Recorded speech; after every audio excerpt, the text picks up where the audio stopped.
আলহামদুলিল্লাহ, দেখতেই পাচ্ছেন আমাদের এইসে ফুড সার্ভিসের খেজুর গুড় প্রজেক্টে অলরেডি আমরা গুড় তৈরির কার্যক্রম শুরু করে দিয়েছি। তো যেহেতু আমরা বৃহত্তর যশোর অঞ্চলের গুড় ইনশাল্লাহ আপনাদের হাতে তুলে দিব, তো আমাদের এখনও পর্যাপ্ত পরিমাণ রস এখন উৎপাদন শুরু হয় নাই। আমাদের সীমিত পরিসরের রস হচ্ছে এবং সেই রস থেকেই প্রতিনিয়ত আমরা অল্প অল্প করে গুড় তৈরি শুরু করেছি আলহামদুলিল্লাহ। তো আজকে দেখতে পাচ্ছেন এখানে আমাদের প্রায় চারটা তাপালে আমাদের রস জাল করা হচ্ছে এবং এই রস থেকেই তৈরি হচ্ছে অথেন্টিক পিওর সেফ গুড়, যেটা আপনার ও আপনার পরিবারের জন্য সম্পূর্ণ নিরাপদ আলহামদুলিল্লাহ সব কিছুর জন্য। এবং এখানে দেখতেই পাচ্ছেন যে আমার কাকা এখানে রস জাল করতেছে। কাকা, কি অবস্থা? আমাদের কি পরিমাণ রস হচ্ছে এখন? আমাদের রস আছে এখন মোটামুটি 800 লিটার 1000 লিটার মতন রস আমরা বের করতে পারেছি। এই প্রথম তো তারপর শুরু করেছি, হয়তো আমাদের রস এখনো শুরু পুরো লাভিনি, আর মোটামুটি আর সপ্তাহখানিকের মধ্যে ইনশাল্লাহ আমরা ভালো পরিমাণ গুড় তৈরি করতে পারবো। ইনশাল্লাহ। তো অলরেডি আমাদের যেহেতু যশোর অঞ্চল, তো যশোর অঞ্চলে আসলে আমাদের গুড় একটু দেরিতেই অন্যান্য জেলার তুলনায় একটু দেরিতে বের হয়। কারণ হচ্ছে আমরা এখানে গাছ এবং প্রাকৃতিক যে পরিবেশ, প্রাকৃতিকের কারণ এটা হচ্ছে প্রাকৃতিক জিনিস। রস গুড় এটা হচ্ছে একটা প্রাকৃতিক জিনিস, এটা প্রাকৃতিক খাবার। তো আসলে প্রকৃতির উপরে এখানে সবকিছু ডিপেন্ড করে। তো যশোর অঞ্চলের যে প্রাকৃতিক যে পরিবেশ এনভায়রনমেন্ট এবং যে আবহাওয়া, সেটার উপরে আসলে আমাদের রসটা বের হওয়া একটু সময় সাপেক্ষ ব্যাপার, যার কারণে আমাদের একটু সময় লাগে আমাদের রসগুলা পর্যাপ্ত পরিমাণে বের হতে। তো এখানে শীত ইতিমধ্যে পড়েছে, মোটামুটি খারাপ না। এখানে প্রায় প্রতিদিন 14 ডিগ্রি 15 ডিগ্রি তাপমাত্রা চলছে, বাট আরও শীতের প্রয়োজন এবং আশা করছি আর কিছুদিনের মধ্যে ইনশাল্লাহ আমাদের পর্যাপ্ত পরিমাণের রস বের হবে এবং ইনশাল্লাহ আমাদের এখানে সারি সারি যতগুলা চুলা সব ইনশাল্লাহ একসাথে জ্বলবে। এবং এইখান থেকে এইসে ফুড সার্ভিস নিজস্ব তত্ত্বাবধানে সম্পূর্ণ গাছ থেকে গাছি এবং সম্পূর্ণ গুড় তৈরির প্রক্রিয়া নিজেদের তত্ত্বাবধানে করে ইনশাল্লাহ আপনাদের হাতে পৌঁছে দিবে। আমরা গুড় তৈরি করি, আমরা সংগ্রহ করি না। একটা জিনিস মাথায় রাখবেন, আমরা গুড় তৈরি করি। সো আমরা জানি আপনাদেরকে কি দিচ্ছি। আমাদের গুড়ে কোনো রকম ভেজাল হওয়ার কোনো অপশনই নাই। এবং আমি এতটুকু বলতে পারি, আমাদের গুড় খেলে আপনি দোয়া করবেন, ইনশাল্লাহ গ্যারান্টি দোয়া করবেন। কি কাকা, দোয়া করবে তো কাস্টমার? ইনশাল্লাহ আলহামদুলিল্লাহ, দোয়া তো অবশ্যই করা লাগবে। হ্যাঁ, দোয়া অবশ্যই করা লাগবে, কারণ যে কষ্ট করে আমরা এই গুড়টা তৈরি করছি একদম খাঁটি জিরেন রস। জি, জিরেন রস মানে রস আবার জিরেন। আর কি কি রস আছে? দোকাট আছে, তারপর আপনার তেকাট আছে, তারপর উলা আছে।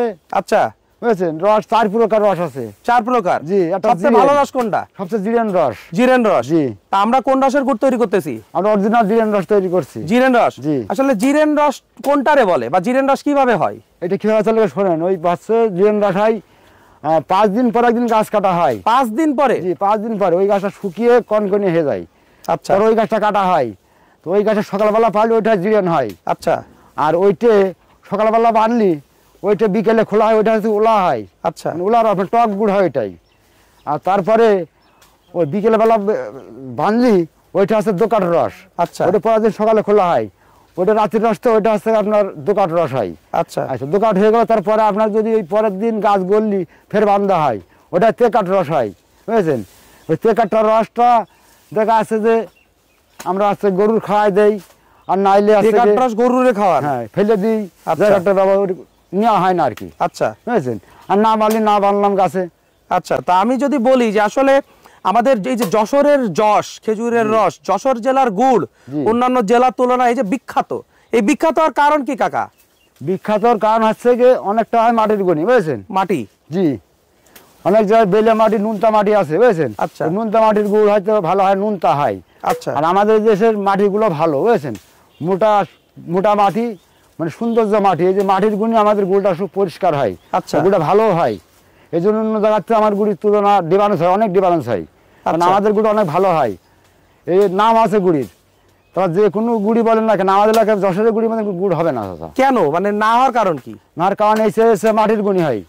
মাটি তো গেল, আর কি কি আছে? আর কোনো ব্যাপার আছে? আর এই যে আমার এই যে এই যে লগুনো গাছগুলো কাটছে, হ্যাঁ, অন্য অন্য জায়গায় গাছ কাটা 3 ভাগে হয়তো 2 ভাগে কাটছে, প্রতিদিনও কাটে, বাটা দিয়ে কাটে। আর আমার এটা গাছিতে যে গাছ কাটা হয়, যার দাম 1,000 দাম নাই, অনেকে বাটারি দিয়ে কাটে, ওই যে খুলনা ডিস্ট্রিক্টে বাটারি দিয়ে গাছ কাটে। আচ্ছা, ও হলে বাড়ি মেরে মেরে। আর আমাদের যে পচে কাটা হয়, ধারে রস আর জালে গুড়, বুঝেছেন? তো দায় যে ধান না হয় তো রস হয় না। তো ধারে যদি গাছ কাটা হয়, মনে হয় ফেন্সিভাবে গাছটা কেটে আসছে, আসা রসটা সুন্দর যায়, রসটা টকটকে হবে লাল, বুঝেছেন? আর আমার এই যে গাছগুলো না, এই গাছগুলো অনেক বেতন দিয়ে রাখা। আচ্ছা, এটা আমার বলা আছে যে 5 দিন প্রায় গাছ কাটতে হবে, গাছ না শুকাইলে গাছ কাটা যাবে না। 5 দিন মানে ওই জিরেন রস 4 দিন প্রায় গাছে রেস্ট দিয়ে তারপরে যে রসটা হবে সেটা হচ্ছে জিরেন রস। সেটা জিরেন রস না, আজকে কাটবো ওইটা জিরেন, আর ফের 5 দিন পরে এই গাছটা ফের কাটবো। কাকা, তা এই যে আমরা যে টোটালি যে 4-5 দিন যে গাছটা রেস্ট দেবো, গাছে তো আর আমরা রেস্ট দিলাম, কিন্তু রস তো প্রতিদিন হবে। রস প্রতিদিন? রস তো প্রতিদিন হবে, কিন্তু আমরা তো রসটা নিচ্ছি না। না, নিচ্ছি, আমাদের লস হবে না। আর লস হলে চাষ আমরা ভালো করে বানাতে পারবো না। আর যদি আমরা ওই বাজার রস নিই, ওই ওলা রসটা নিই, তাহলে তো ওই রসটা আপনার দেখছে যে একজন খেয়ে তো কাস্টমাররা আমার গালি দেবে, কাস্টমাররা বলবে যে কী খাওয়াচ্ছে আমাদের। এই জন্য আমরা জিরেন রসটা খাওয়াচ্ছি, জিরেন রসটা নিয়ে এইটা তৈরি করে এটাই খাওয়াচ্ছি, বুঝেছেন? মানে ওই দোকাট ফোকাট আমরা নিই না, দোকাট ফোকাট আমাদের নাই, তাই তো? জি না। তো এই জিরেন রস দিয়ে আমরা গুড় তৈরি করতেছি, এবং আমাদের যশোরের ঐতিহ্য, এক কথা এটা হচ্ছে আমাদের যশোরের একটা ঐতিহ্য, তাই না কাকা? আমাদের এই কারণে আর কি যশোরের গুড় বিখ্যাত, এই তো। এছাড়া আসলে কি আসলে অভিজ্ঞতার কোনো ব্যাপার আছে কি না কাকা? আছে, আছে। কি মানে আসলে মানে কি অভিজ্ঞতার ব্যাপার আছে একটু বলেন তো। এই যে আমি আজকে বিগত 40 বছর আমার এই গুড়ির কারবার। হ্যাঁ, আমি এই যে গুড়টা লাগাবো, তৈরি করে দেবো, ইনশাল্লাহ আশা করি যে আমার এই গুড়ির মতন গুড় করে তৈরি করতে পারবে না। গ্যারান্টি? গ্যারান্টি আমি, বুঝেছেন? তাকতম্ব গুড়ি তাকতম্ব আছে, আচ্ছা আমি একটা করে এই যে এই 20টা 15টা তাপাল্লা আমার একা হাতে।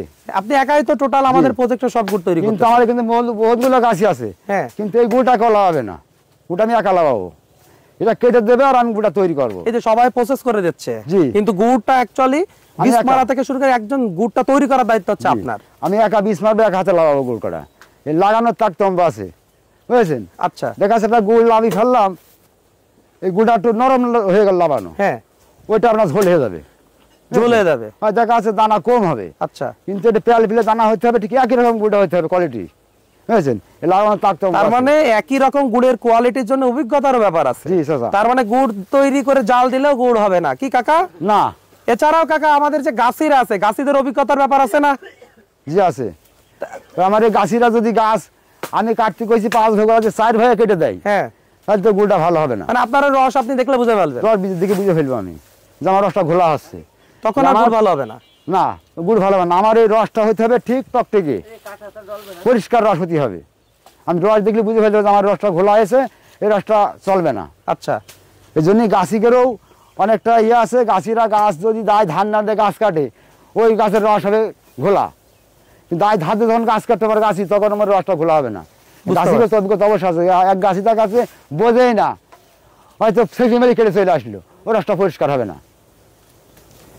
যখন আমার গাছি গাছ কাটবে দায় ধার দিয়ে, গাছির অভিজ্ঞতা আছে, গাছিরা যদি গাছ ফেলা ফেলতে হবে না, এই গাছের গাছ কাটা শিখতে হয়, এরা শিখেছে গাছ কাটা, তাই এদের কাটা হয়। একজন নতুন লোক এদের গাছ কাটতে পারবে না, ওদের কাটতে রসটা ভালো হবে না। আমার গাছগুলো গাছ কাটা হয় না, কষ্ট আছে গাছ কাটা। তাহলে এই জন্য অন্যান্য জেলার থেকে যশোর জেলার গুড় বিখ্যাত কারণ হচ্ছে এইগুলা।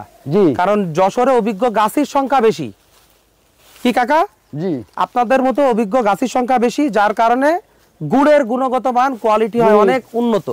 সেই কারণে আমাদের যশোরের গুড়ের দাম বেশি এবং কি কোয়ালিটি ভালো, যার কারণে আমাদের যশোরের যশ খেজুরের রস, এই যে ঐতিহ্য বলে সবাই বাংলাদেশের সব মানুষ আমাদের যশোরের এই গুড়ের জন্য অপেক্ষা করে, কি কাকা? জি চাচা। তো আমরা এই সিজনে যে গুড় তৈরি করতেছি কাকা, এই গুড় মানুষ খেয়ে কি দোয়া করবে? ইনশাল্লাহ আশা করি দোয়া করাই লাগবে, দোয়া করতে হবে। আর যে পরিশ্রম করে আমরা তৈরি করছি চাচা, এর আগে কখনো দেখিনি আমরা, এরা করিনি চাচা। এবার আমাদের কোম্পানির অর্ডার যে তোমরা এই গুড়টা আমরা তৈরি করে দেবে, এইভাবে তৈরি করে দেবা, কারণ আমরা কোম্পানির খাচ্ছি, কোম্পানির গাচ্ছি, খালি আমরা পারবো না কেন, খাওয়া দাওয়া পড়া সব কিছু কোম্পানি আমার দিচ্ছে, তাই আমি পারবো না কেন চাচা? সেটাই, এতগুণ লোক আমার কোম্পানির টাকা দিচ্ছে, বেতন দিচ্ছে, খাতি দিচ্ছে, 3 বেলা কাপড় চুপড় সব দিচ্ছে, আমি পারবো না কেন? আমি চেষ্টা করছি আমি যত ভালো করতে পারি, মানুষের জন্য ভালো গুড় তৈরি করতে পারি ইনশাল্লাহ ইনশাল্লাহ। তো শুনতেই পারলেন আমাদের কাকার মুখ থেকে। আমাদের এই গুড় প্রজেক্টের, আমাদের এসএফ ফুড সার্ভিসের এই গুড় প্রজেক্টের প্রধান কারিগর হচ্ছে কাকা। কাকার 40 বছরের অভিজ্ঞতার সম্পন্ন আমাদের এই কাকার ওই অভিজ্ঞতার মাধ্যমেই তৈরি হচ্ছে আমাদের যশোরের ঐতিহ্যবাহী অথেন্টিক পিওর খাঁটি দানাদার গুড় পাটালি।